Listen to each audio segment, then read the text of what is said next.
Hello hello विजय sir. हाँ बोलो दीपक। Sir इधर लफड़ा हुआ है। तुम्हें पक्का यकीन है? हाँ सर, कहाँ हो तुम? इधर पानी चिल्ली में। ठीक है, हम अभी पहुँचते हैं।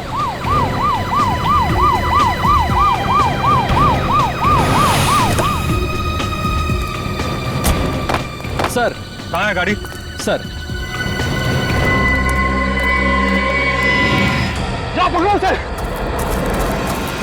इंस्पेक्टर मुझे क्या हो रहा है यहाँ पे? आप प्लीज यहाँ से चले जाइए। नहीं, मैं नहीं जा सकता, मुझे उससे काम है।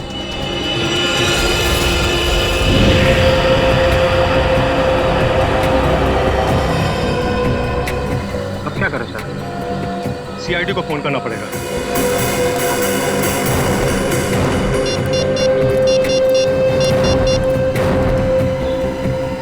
हेलो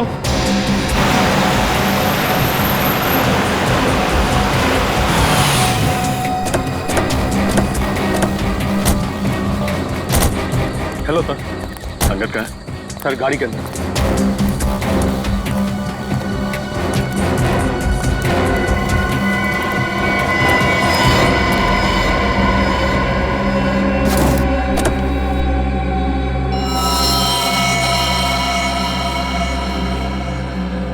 एक ही बार में गले की नस काट दी है। लगता है सर मरे हुए काफी समय हो गया। देखो गाड़ी में और क्या क्या मिलता है।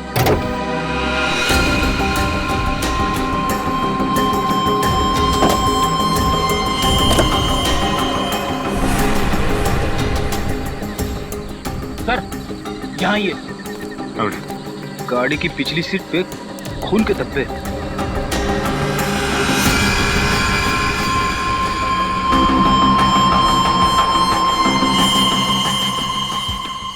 सर अंगद की लाश तो ड्राइवर सीट पर है, फिर गाड़ी के पीछे वाली सीट पर खून के धब्बे कैसे हैं? हाँ बोलिए, ये बात तो है। आपको कैसे पता चला कि इंद्रानी और लक्षिता के मर्डर केस में अंगद का कनेक्शन? दरअसल बात यह है सर कि 10 सितंबर की रात को मैंने इस आदमी को डॉक्टर सलूंके के साथ देखा। तभी जिंदा था। वो 10 सितंबर की रात हम जेल से फरार दो कैदी टीपू और जग्गू का पीछा करते हुए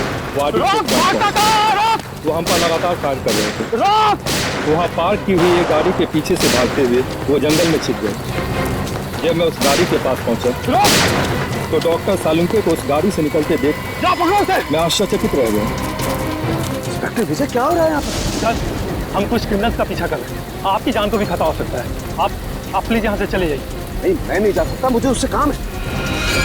सर मैंने कहा ना, आपकी जान को भी खतरा हो सकता है। प्लीज आप चले जाइए और उन्हें भी अपने साथ ले जाइए।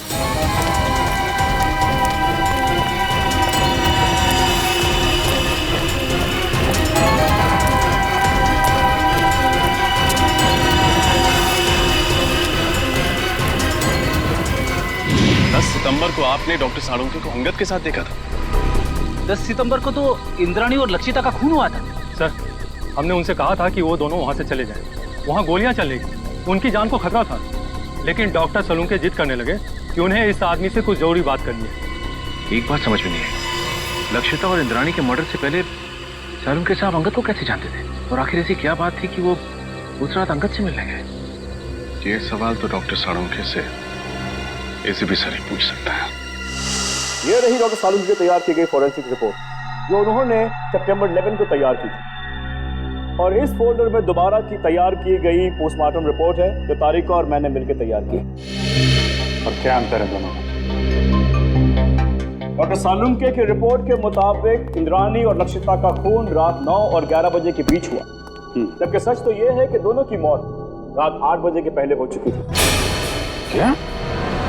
10 सितंबर की रात को मैंने इस आदमी को डॉक्टर सलूंके के साथ देखा था।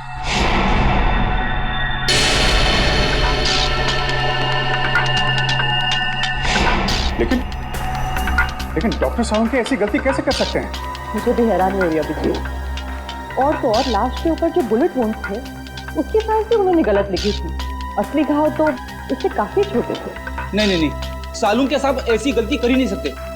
कहीं ऐसा तो नहीं कि आप लोगों के हाथों से कोई गलती हुई हो? इसकी कोई गुंजाइश नहीं, हमने रीचेक किया था। एक बार पोस्टमार्टम हो चुका है, क्या दूसरी बार किया हुआ पोस्टमार्टम रिपोर्ट सही होता है? You are right officer. 24 घंटों के अंदर अंदर की गई पोस्टमार्टम रिपोर्ट सबसे एक्यूरेट होती है, क्योंकि उसके बाद बॉडी के ऑर्गन सड़ना शुरू हो जाते हैं। इसीलिए प्रिजर्व की गई लाशों पर ब्लड कल्चर्स और टॉक्सिकोलॉजी रिपोर्ट करना बहुत मुश्किल होता है। पर तो लक्षिता और इंद्राणी को मरे हुए तो 5 दिन हो गए। You are right officer. Doctor Tarika ने घाव के वीडियोज और फोटोज तब लिए थे जब घाव ताजे थे। इसे दोबारा ऑटोप्सी करने में हमें बहुत हेल्प मिली। डॉक्टर तारिका, आपने ये तो मैंने इसलिए किया अभिजीत, मुझे डॉक्टर सालुंके पर शक हो रहा था, वो पोस्टमार्टम ठीक से नहीं कर रहे। सॉरी। नहीं, तुम्हें परेशान होने की जरूरत नहीं है तारिका। तुम सिर्फ अपनी ड्यूटी कर रही थी, डॉक्टर साळुंखे के साथ गद्दारी नहीं। और क्या है जो डॉक्टर साळुंखे ने अपनी रिपोर्ट में नहीं लिखा है या गलत लिखा है डॉक्टर समीर? एक बहुत जरूरी बात, आइए मेरे साथ। डॉक्टर सालुंखे की रिपोर्ट के मुताबिक लक्षिता पर करीब 10 फीट की दूरी से गोली चलाई गई थी और इंद्राणी पर करीब 8 फीट की दूरी से। हाँ सर, जहाँ से खूनियों ने गोली चलाई थी वहाँ से 8 से 10 फीट का डिफरेंस था। लेकिन घाव के टिश्यू कल्चर से हमें ये पता चला है कि खूनी ने लगभग 20 से 25 फीट की दूरी से गोली चलाई थी और खून पिस्टल से नहीं बल्कि स्नाइपर राइफल से हुआ था।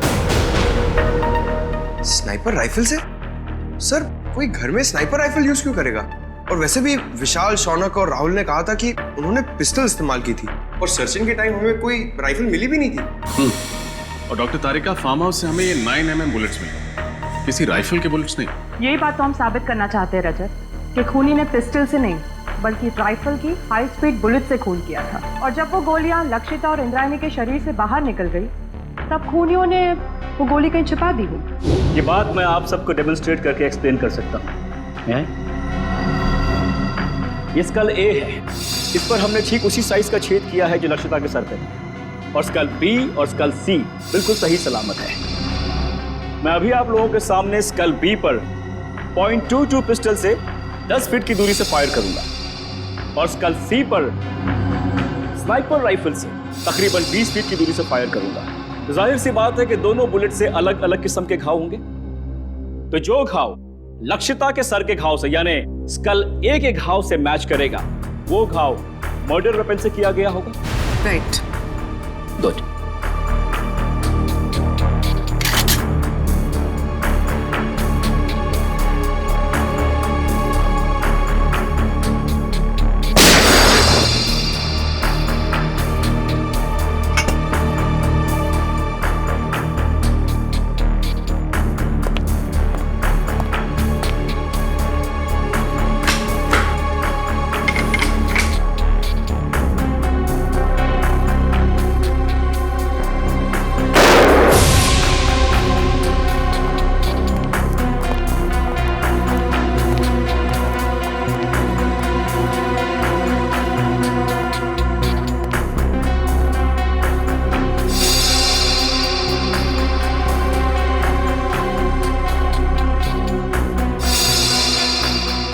कहना बिल्कुल सही है सर, दोनों का खून राइफल से ही किया गया। हाई स्पीड बुलेट से जो घाव स्कल पर हुआ है वही घाव लक्षिता के सर पर भी था। विश्वास नहीं हो रहा है सालुंखे साहब ने इतना बड़ा झूठ बोला हमसे। विशाल, शौनक और राहुल को लेकर आओ, उन्हें फार्म हाउस लेके चलते हैं, देखते हैं एग्जैक्टली वहां पे क्या हुआ था।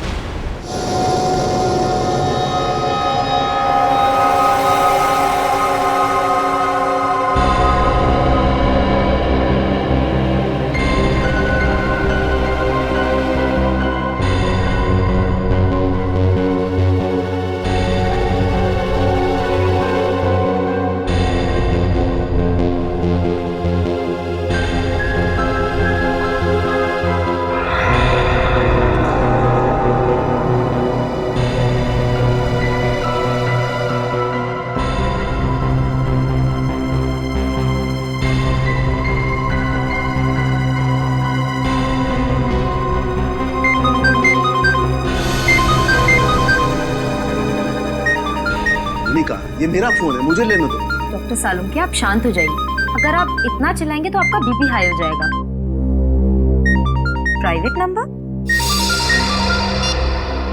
हेलो जी, 1 मिनट। आपके लिए फोन। Thank you. हेलो, कहाँ हो तुम? मैं दोपहर से तुम्हारा इंतजार कर रहा हूँ, फोन क्यों नहीं किया? देखो, हाँ मुझे याद है सब कुछ, दोहराने की जरूरत नहीं है। आ रहा हूं मैं वहां पर। क्या तुम्हारा दिमाग खराब हो गया? देखो, जो कुछ करना है मेरे साथ करना, उसे कुछ भी नहीं होना चाहिए। हाँ ठीक है, आ रहा हूं मैं।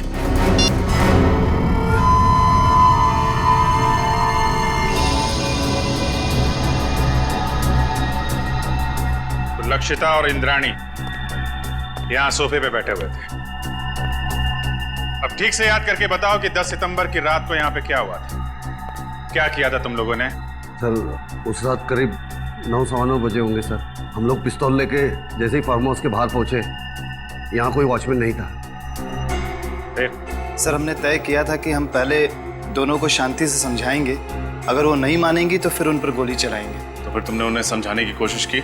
नहीं सर, जैसे ही हम लोग यहाँ पर पहुंचे, यहाँ पे बहुत अंधेरा था, सिर्फ टीवी की आवाज़ सुनाई दे रही थी। इससे पहले कि हम लोग कुछ करते, उन लोगों ने हम पे गोलियां चलानी शुरू कर दी। और उसके बाद तुम लोगों ने भी गोलियां चलानी शुरू कर दी? हाँ सर, क्या करते, उन्होंने शौनक को एक गोली मार दी थी। बस मेरी जान जाते जाते बची है सर, ये देखिए।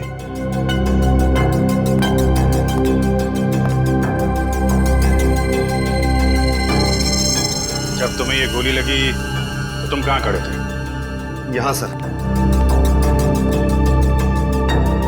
मैं यहाँ खड़ा था सर। जैसे ही मुझे गोली लगी, मैं वहां पर उस दीवार पर जाकर टकराया और मेरा सर वहां पर लग गया।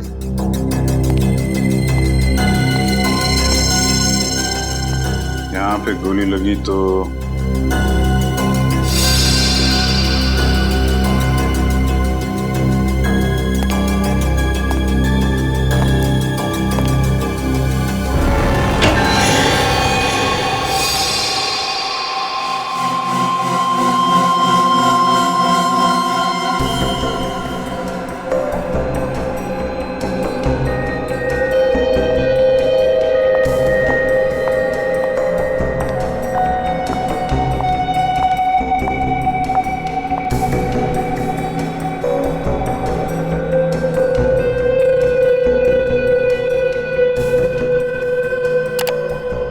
तारीका, गाड़ी के बैक सीट पर जो खून के धब्बे मिले हैं उनकी जांच हो गई है। 2 अलग अलग लोगों का खून है और दोनों में औरत का डीएनए मिला है। Have a look. दोनों औरतों की उम्र 45 से ज्यादा नहीं होगी। डॉक्टर समीर, क्या आपको पूरा यकीन है कि इसमें और कोई तीसरे आदमी का डीएनए सैंपल नहीं है? दूसरी बार डीएनए जांच में कोई गलती नहीं होनी चाहिए। I am very sure doctor, मेरा टेस्ट गलत नहीं हो सकता है। ओके। अच्छा, आपने अभी कहा कि दोनों औरतों की उम्र लगभग 45 साल है, राइट? या 45। तो कहीं ये डीएनए इंद्राणी और लक्षिता का तो नहीं? उन दोनों की उम्र भी लगभग 45 साल ही थी। हो सकता है, क्वाइट पॉसिबल। लेकिन ये कंफर्म करने के लिए उन दोनों औरतों के डीएनए से इस खून के डीएनए को मैच करना होगा। इन तीनों की बातों से और डॉक्टर समीर और तारिका की फॉरेंसिक रिपोर्ट से साफ साफ पता चलता है, यहाँ पे सारा चक्रव्यूह जानबूझ के रचा गया है। Yes sir. अगर ये तीनों दरवाजे से ही गोली चला के भाग गए, तो फिर शौनक का खून लक्षिता के शरीर के पास कैसे मिला? और सर, अगर दोनों यहाँ बैठी थी तो हमें इंद्राणी की लाश यहाँ नीचे कैसे मिली? हो सकता है गोली लगने के बाद वो वहां से उठ के भागी और यहाँ पे गिर पड़ी। और इस दीवार पे गोलियां कहां से चलाई गई? और तो और इन तीनों लोगों की उंगलियों के निशान इस घर में कहां से आए? अंगद, ये सारी कारीगरी उस अंगद की है। उसी ने इन तीनों की उंगलियों के निशान और ब्लड सैंपल यहाँ पे प्लांट किए हैं। और सर, अगर इंद्राणी और लक्षिता ने गोलियां चलाई होती तो हमें गन्स भी मिलती। गन्स तो हमें मिली नहीं है। करेक्ट। और सबसे बड़ी बात यह है कि गोली अगर दरवाजे की तरफ से चलती तो घाव सर के पीछे की तरफ होता है, सामने या साइड में नहीं। अब तो साफ हो गया है, डॉक्टर सालुंखे ने जानबूझ के गलत रिपोर्ट बनाई है ताकि हम इन तीनों पे शक करें। मगर सर, डॉक्टर सालुंखे ऐसा करेंगे क्यों? अब ये बात तो डॉक्टर सालुंखे ही बता सकते हैं, और डॉक्टर साहब गायब हैं। समझ में नहीं आता, ये सालुंखे अजीब हरकतें क्यों कर रहा है? सर, अंगद के गाड़ी के बैक सीट पे जो खून मिला था उसके डीएनए टेस्ट से साबित होता है कि वो खून लक्षिता और इंद्रानी का था। और डॉक्टर सालुंके उस दिन अंगद के साथ ही थे। सालुंके से बहुत सारे सवाल पूछने हैं, बहुत सारे सवाल हैं। फोन लगा रहा हूँ लेकिन फोन लग नहीं रहा है उसका। सर डॉक्टर सालुंके तो अपना फोन 24 घंटे ऑन रखते हैं और उनकी आदत है कि वो तुरंत फोन रिसीव करते हैं। लेकिन सर, जब हम उनके घर उस दिन गए थे तो उन्हें पता भी नहीं था कि उनका फोन है कहाँ। हेलो, पता लग गया अंगद और सालुंके साहब ने सबसे ज्यादा फोन किस नंबर पे किए थे? हाँ, मैं नोट करता हूँ। पूर्वी, फोन दो। सर। हाँ, बोलिए। Okay, thank you. Sir, Salunke साहब ने 10 सितंबर को अंगद के साथ 15 बार फोन पे बात की थी और हर बार उनकी फोन का लोकेशन वाड़ी और पनवेल के बीच था। अंगद को 15 बार फोन किया है और वाड़ी और पनवेल के बीच में? सर, अंगद किसी प्राइवेट नंबर से फोन पे बात कर रहा था, इसीलिए उसका मोबाइल फोन ट्रेस नहीं हो पाया। और 15 सितंबर को रात 9 बजे सालुंके साहब का मोबाइल शादीन मॉल के पास ट्रेस किया गया है। शादीन मॉल? सर, डॉक्टर तारिका से मिलने के बाद अभिजीत और मैं वहाँ डिनर के लिए गए थे और इसी मॉल के पार्किंग लॉट में सर मुझे गाड़ी के विंडशील्ड पे चॉकलेट के पेपर पे लिखा हुआ वो सुराग मिला और उसी सुराग के जरिए हम लोग होटल रेड सेंट्रल के कमरा नंबर 111 तक पहुंचे। सर, इसका मतलब डॉक्टर सालुंके ने आपकी गाड़ी पर वो सुराग हमारे लिए छोड़ा था। सर, मतलब डॉक्टर सालुंके हमारी मदद करना चाहते हैं। पहले ये सालुंके काम बिगाड़ता है और फिर सुधारने के लिए हमारी मदद भी कर रहा है। वाह, सालुंके को तो सच्चाई बतानी ही पड़ेगी। सच्चाई बतानी पड़ेगी सालुंके को।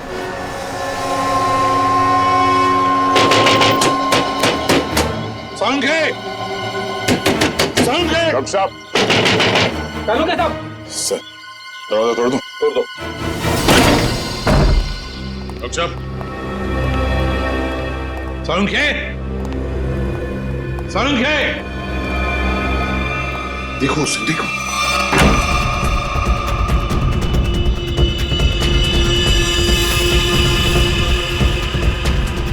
अबे पकिया, उठ, सीआईडी वाले आगे। सालुंके! डॉक्टर साहब! डॉक्टर साहब!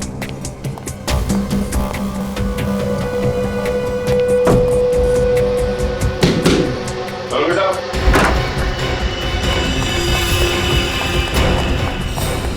रुक जा! Salunke sir, Salunke sir.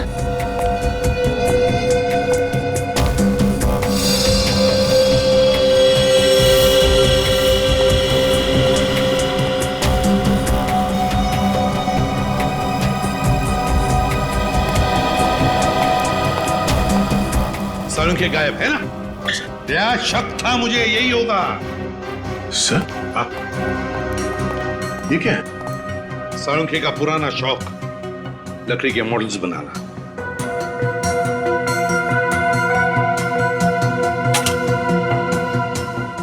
Doctor साहब का मोबाइल सर है?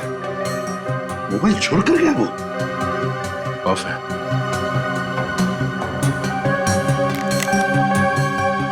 सर, इसमें ना तो बैटरी है ना SIM card.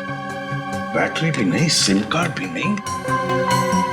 Sir, Salunke sir तो कहीं नहीं, मगर अंदर के कमरे में काफी सारे मॉनिटर्स का सेटअप लगा है।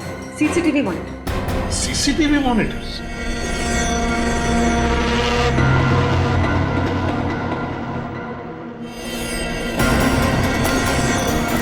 रुक जाओ, वरना गोली मार दूंगा।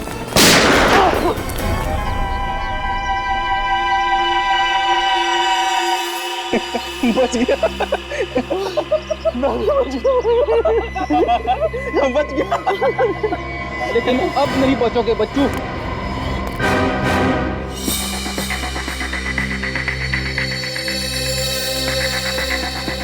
सर, हाँ।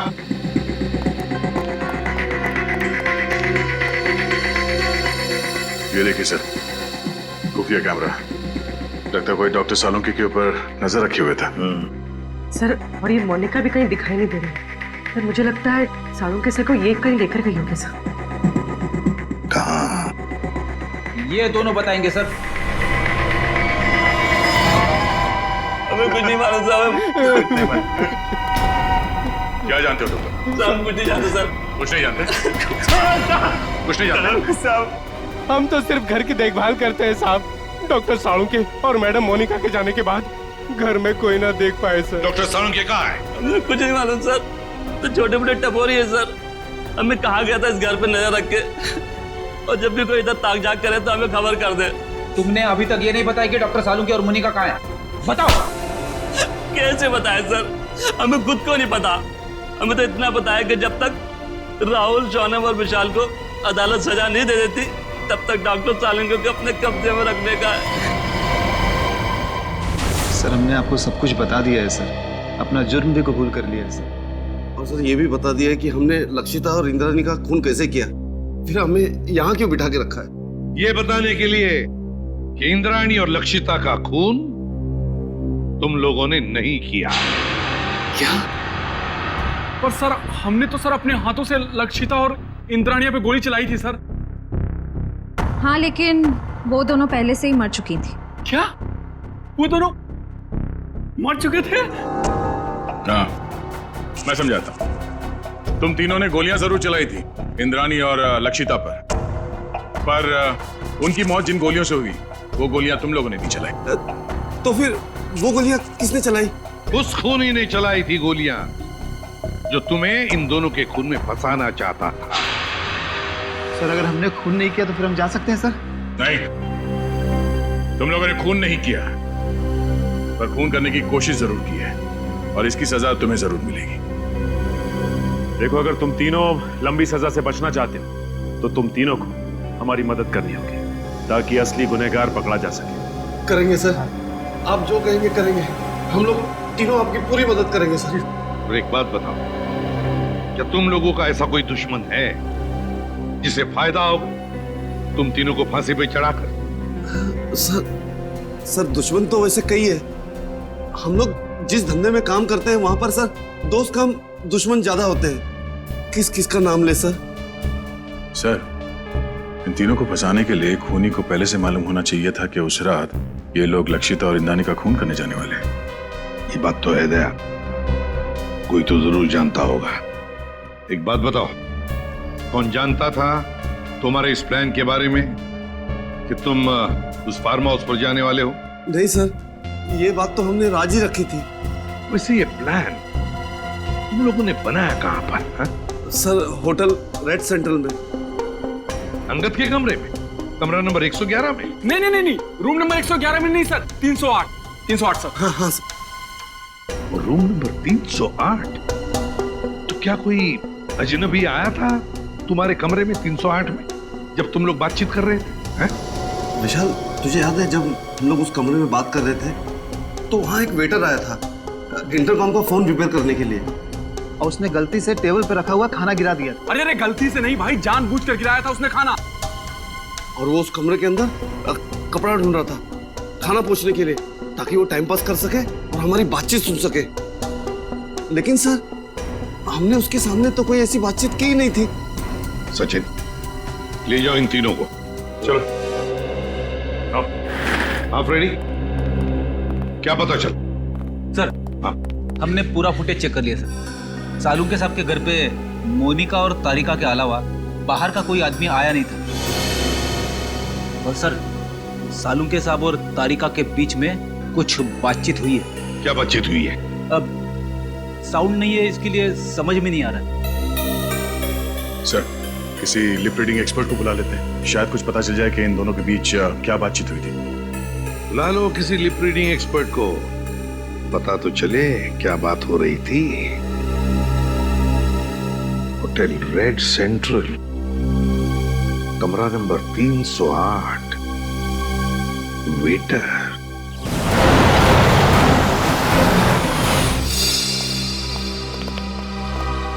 हेलो सर, आप लोग फिर से यहाँ? हमें कमरा नंबर 308 दिखाओ, जहाँ पे शौनक, विशाल और राहुल ठहरे थे सितंबर 10 को। क्यों, क्या हुआ? क्यों क्या बात नहीं, पहले चाबी दो और उस वेटर अमित को बुला।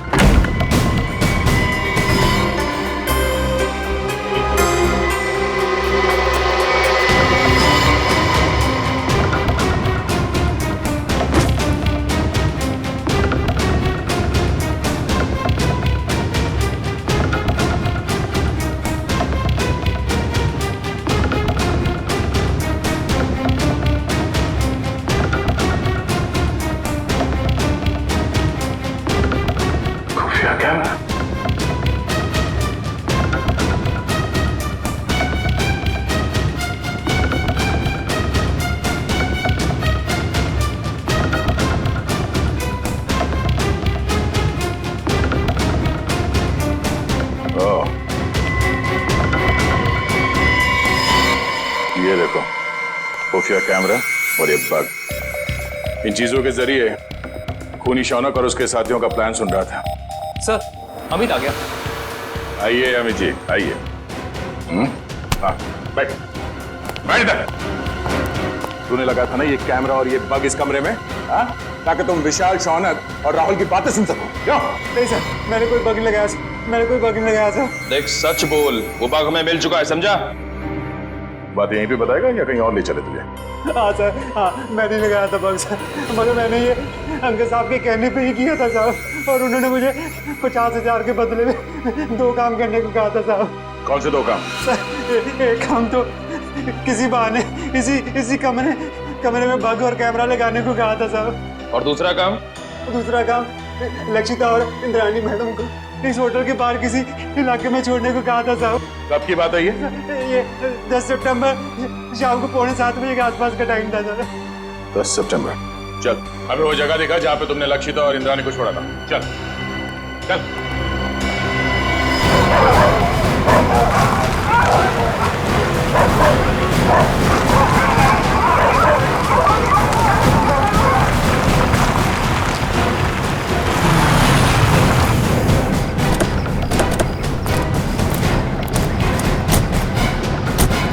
सर, यहाँ पे छोड़ा था मैंने, और सर वो दोनों वहाँ पे खड़े थे, वहाँ पे। कुछ बात कर रहे थे वो?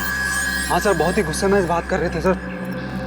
कह रहे थे कि वो हमें धमकाने की कोशिश कर सकता है, अगर उसने दगाबाजी करने की कोशिश की तो हम भी उसे छोड़ेंगे नहीं। लेकिन सर बाद में होटल में चला गया, उसके बाद क्या कुछ हुआ मेरे को सर पता नहीं। सर, इंस्पेक्टर विजय ने डॉक्टर सालुंखे और अंगद की गाड़ी को आखिरी बार यहीं आगे पास में ही देखा, और बाद में गाड़ी की बैक सीट पर उन दोनों औरतों के खून के निशान भी मिले। ऐसी जगह पे राइफल या स्पीड बुलेट का इस्तेमाल किया जा सकता है। खूनी ने राइफल का इस्तेमाल किया है, पिस्टल का नहीं। तो गोली 5 फीट की दूरी से नहीं, काफी दूर से चलाई गई है। एक काम करो, आसपास देखो कोई सबूत मिलता है क्या।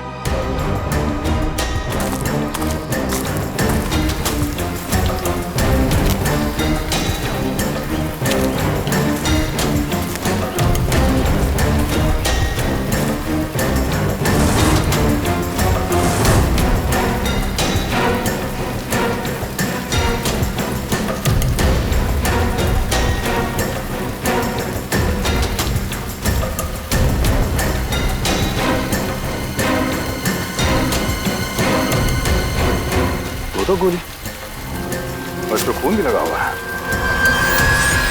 2 गोली एक ही जगह पे कैसे? मतलब जो भी हुआ यहीं आसपास कहीं हुआ है। सर! हाँ, निकल। सर, इस झाड़ी में ये सैंडल मिला है सर, इस पे खून लगा हुआ है, लेकिन सर खून सूखा हुआ है सर। खून लगा? हाँ सर।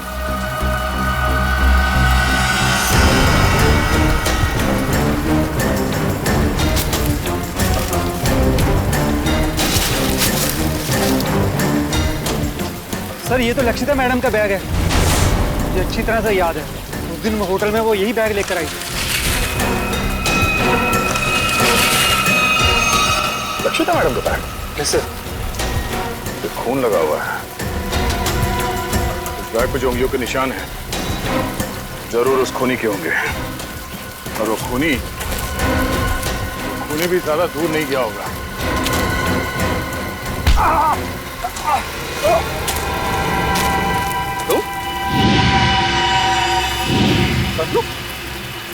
लक्षिता के फार्म हाउस के रखवाले हैं? तुम यहाँ क्या कर रहे हो? साहब मुझे माफ कर दो साहब, मैंने कोई खून नहीं किया साहब, मुझे तो आपके ऊपर नजर रखने के लिए कहा गया था साहब। सच बता, तूने झूठी गवाही क्यों दी? हमें पता चल चुका है कि तूने फार्म हाउस में कोई खून होते हुए देखा ही नहीं है, क्योंकि तुम्हारी लक्षिता मैडम और इंद्राणी मैडम, उन दोनों की मौत 7:30 बजे हुई और यहाँ पे। साहब मुझे छोड़ दो साहब, मुझे अंकल साहब ने बोला था ऐसा करने के लिए साहब। अंगद मर चुका है। मुझे कोई दूसरा आदमी फोन करके काम करने के लिए कहता था साहब। कौन है वो आदमी? मुझे नहीं पता साहब, कौन है वो आदमी, वो कभी सामने नहीं आया साहब, वो हमेशा मुझे फोन पे बोलता था सर। मगर अब उसे सामने आना ही होगा। चल चल। मिस्टर मयंक, इस सीसीटीवी फुटेज को गौर से देखिए और हमें बताइए कि ये लोग क्या बोल रहे हैं। इसमें कोई साउंड सुनाई नहीं दे रहा है। यही तो मेरा काम है ऑफिसर। मैं उनकी होठों की मूवमेंट से पता लगाऊंगा कि वो क्या बोल रहे थे।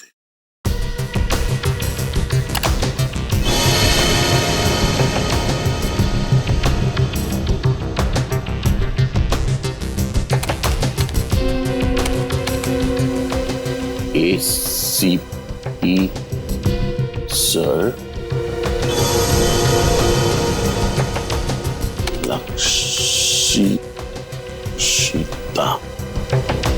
लक्षिता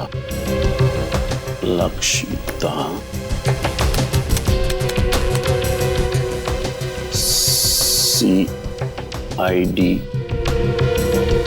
टीम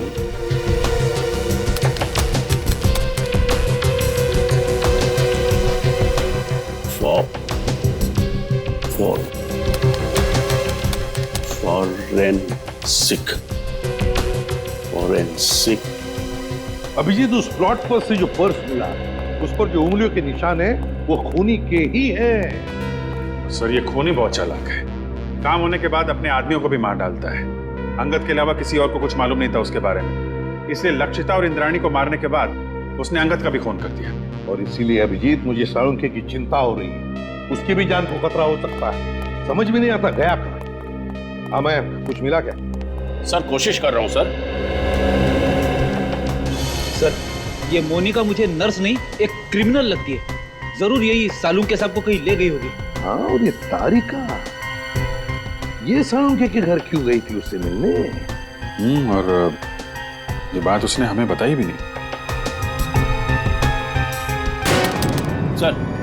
सर ये देखिए, तो डॉक्टर तारिका डॉक्टर साळुंखे से माफी मांग रही है और कह रही है ACP सर और पूरी CID team Lakshita Indrayani murder case में की गई आपकी फॉरेंसिक जांच पर शक कर रही है।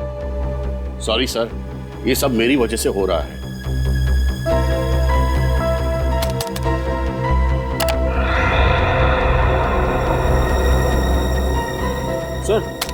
सर ये भी देखिए, डॉक्टर साळुंखे किसी के साथ फोन पर गुस्से में बात कर रहे हैं और कह रहे हैं जो करना है मेरे साथ करो, उस लड़की को कुछ नहीं होना चाहिए, मैं आ रहा हूं। उस लड़की को जाने दो। है कौन ये लड़की अभिजीत जिसे साळुंखे बचाने की कोशिश कर रहा और फिर खुद गायब हो गया? कहां गायब हो गया ये साळुंखे? ये सारा चक्कर क्या है?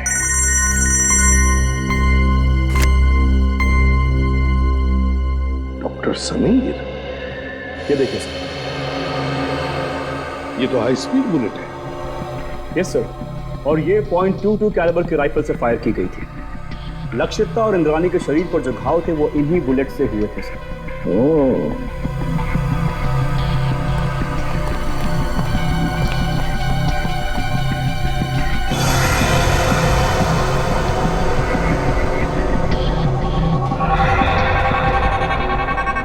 डॉक्टर समीर। Yes sir. ये अंगूठे का निशान है ना? Yes sir.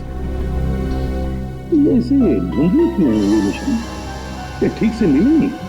नो सर, ये धुंधला नहीं है, ये निशान ऐसे ही है। I explain. ये देखिए सर, खून से सनी हुई बाकी उंगलियों के निशान हैं इस बैग पर, लेकिन अंगूठे का निशान नहीं है सर।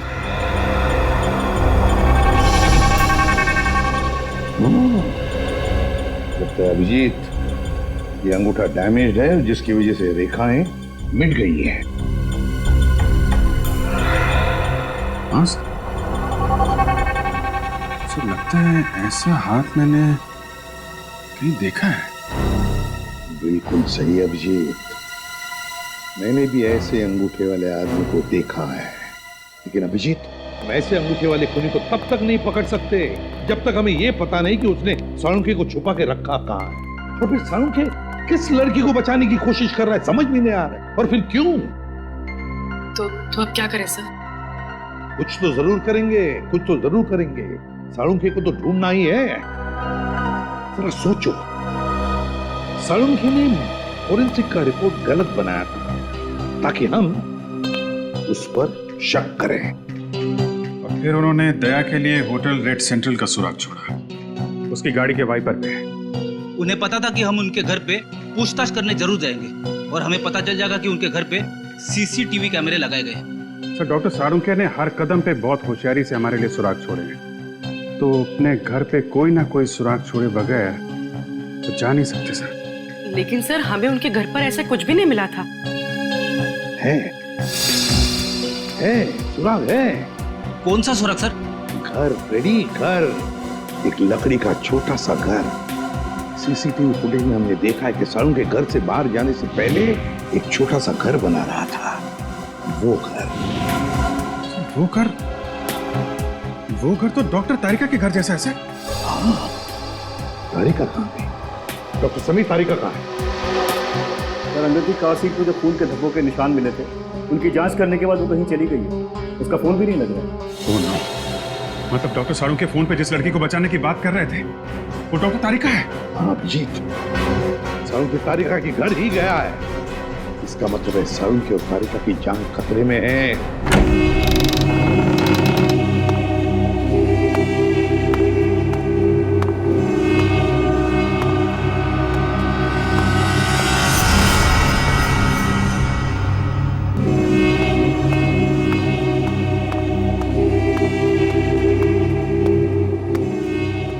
आज तुम दोनों की मौत होगी। आज ये सारा किस्सा ही खत्म होगा। नहीं नहीं नहीं नहीं नहीं डॉक्टर तारिका, ऐसे रोते नहीं। अरे अपने बॉस को देखो, कैसे बैठे हुए, निडर, शांत।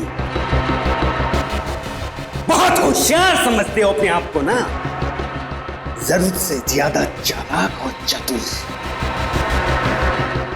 ऐसे चालाक फॉरेंसिक एक्सपर्ट की मौत भी एक एक्सपर्ट के हाथों होनी चाहिए। वो होगी।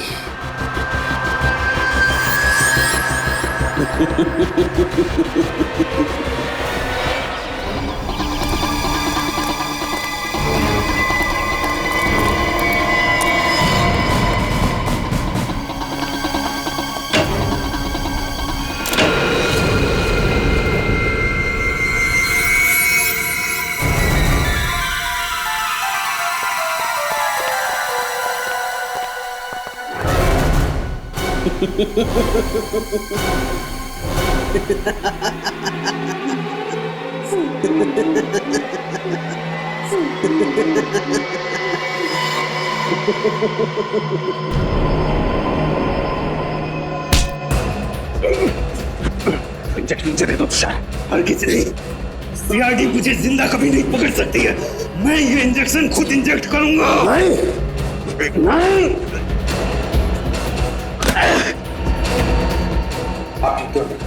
तुम ठीक हो डॉक्टर तारिका?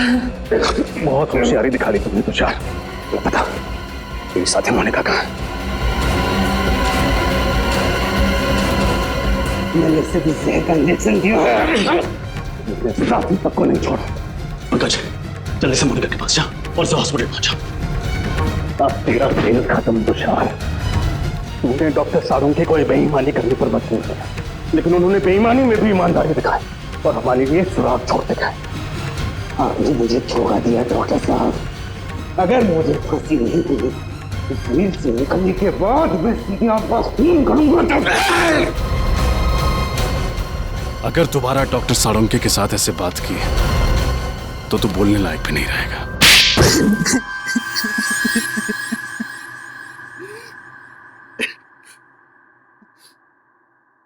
कितनी मेहनत से मैंने ये पूरा प्लान तैयार किया था। एक तीर में 5 शिकार, लक्षिता, इंद्राणी, राहुल, विशाल, शौनक, सबको एक साथ अपने रास्ते से हटाने का प्लान बनाया था मैंने। इंद्राणी और लक्षिता को तुमने क्यों मारा? क्योंकि मैं इनकी पूरी जमीन हड़पना चाहता था, इसलिए मेरे लिए इनका मरना बहुत जरूरी था। मैंने इन्हें इस तरीके से मारा कि इनके खून के इल्जाम में ये तीनों फंस जाएं और इन्हें फांसी की सजा हो जाए, क्योंकि इन तीनों ने लक्षिता और इंद्राणी को जान से मारने की धमकी दी थी। इसलिए सबको यही लगता कि खून इन तीनों ने किए। लेकिन इस सब में डॉक्टर साळुंखे को क्यों फंसाया तुमने? क्योंकि सीआईडी डॉक्टर साळुंखे पर बहुत भरोसा करती है। उनकी फॉरेंसिक रिपोर्ट के आधार पर केस की तहकीकात आगे बढ़ाती है। यहाँ तक कि अदालत में फॉरेंसिक रिपोर्ट को बहुत महत्व दिया जाता है। इसलिए मैंने डॉक्टर साळुंखे को गलत फॉरेंसिक रिपोर्ट बनाने के लिए मजबूर किया। तुम्हारा दिमाग खराब है? तुमने पूरी की पूरी सीआईडी टीम के पीछे अपने स्नाइपर लगा रखे? वो भी बहुत अच्छे स्नाइपर। इनका निशाना कभी चूकता नहीं है डॉक्टर साहब। इसलिए मेरे कहे अनुसार अगर आपने इस मर्डर केस में इस फॉरेंसिक रिपोर्ट में बदलाव नहीं किया ना तो क्या? तो मैं आपकी पूरी सीआईडी टीम को एक साथ एक समय मरवा डालूंगा। मेरी मदद करेंगे ना? देखो तुम, आप मेरी मदद करेंगे। अगर आपने एक भी सीआईडी ऑफिसर को इन्फॉर्म करने की कोशिश की ना तो मैं पूरी की पूरी सीआईडी टीम को खत्म कर दूंगा। जरा सोचिए डॉक्टर साहब, 16 साल पुराने आपके दोस्त और सीआईडी टीम, इन सब की मौत के जिम्मेदार आप होंगे। आप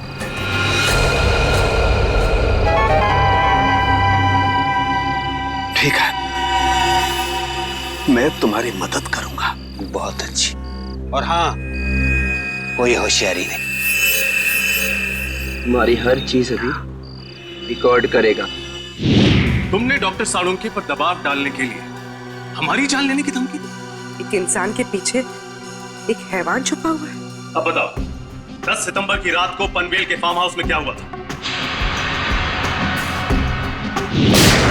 मुझे पता था अंधेरे में गोलियां चलाने के बाद राहुल, शौनक और विशाल को यही लगेगा कि उन्होंने लक्षिता और इंद्रानी को मार डाला है। जब वो वहां से भाग रहे थे तब मैंने वॉचमैन संतरू का इस्तेमाल किया। मुझे एक चश्मदीद गवाह की जरूरत थी जिसके बयान पर सीआईडी भी भरोसा करती और जो बाद में अदालत में भी तीनों के खिलाफ गवाही देता। प्लान तो तुमने बहुत मेहनत से बनाया था, लेकिन डॉक्टर साळुंखे की होशियारी और हमारी टीम की सूझबूझ और एकता के कारण तुम्हारा प्लान कामयाब नहीं हुआ। अब तुम्हारे खिलाफ ऐसा केस तैयार करेंगे कि इस डबल मर्डर के लिए तुम्हें फांसी ही होगी। साळुंखे, यार हमने तुम पर शक किया, मगर तुमने अपना सब कुछ दांव पर लगा दिया हमें बचाने के लिए। सॉरी यार। अरे सॉरी? हाँ सॉरी। कम ऑन यार, अरे मेरा फर्ज था ये सब कुछ करना। पिछले 16 साल से हम लोग एक परिवार की तरह से काम कर रहे हैं। सीआईडी मेरा अपना परिवार है यार। हाँ मैं मानता हूं, एक पल के लिए मुझे कश्मकश थी कि मैं सीआईडी को भी बचाऊं और अपने प्रोफेशन के साथ गद्दारी भी नहीं करूं। ये प्रॉब्लम थी मेरे सामने। लेकिन यार Pradyuman, please don't say sorry यार, प्लीज। चलो ठीक है, जो हुआ सो हुआ, है ना, भूल जा यार। लेकिन सबसे खुशी की बात क्या है मालूम?